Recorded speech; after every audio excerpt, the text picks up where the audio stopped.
Hello and welcome to this hsbMake video about the new server administration app that has been added to hsbMake Office during the version 28 updates.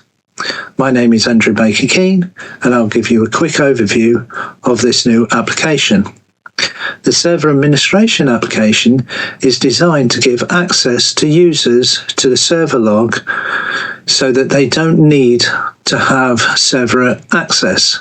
Servers are often kept secure and away from general users, but the log contains information about communication between other hardware which is using the hsbMake system. It also has information about the auto processes that are being started and stopped by the hsbMake software, which makes it a valuable tool.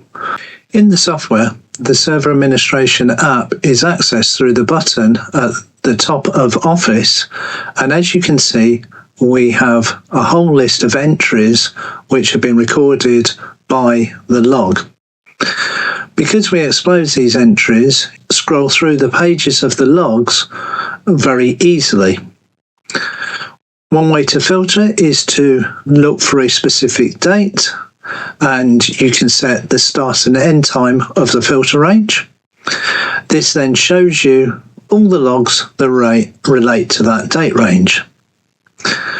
You can also, in the date range, set the time of day. So you can actually extend it so it looks further into the evening and see the logs that might have happened after the production have finished.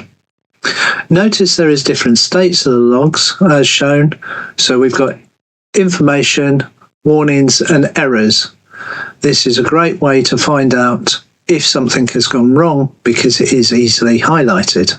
We can also use the search function that is used elsewhere in the system to actually search for keywords or jobs, etc., to see how they actually show up in the log.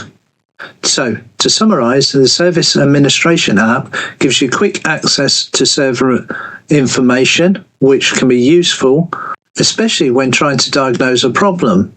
This availability of information allows you to rapidly identify where things have gone wrong and hopefully get to a resolution in a lot faster time, as opposed to waiting for the IT team to give somebody access to see the error. I have been Andrew Baker-Keane and thank you very much for sparing the time to watch this video, and I hope you find our new service administration app useful.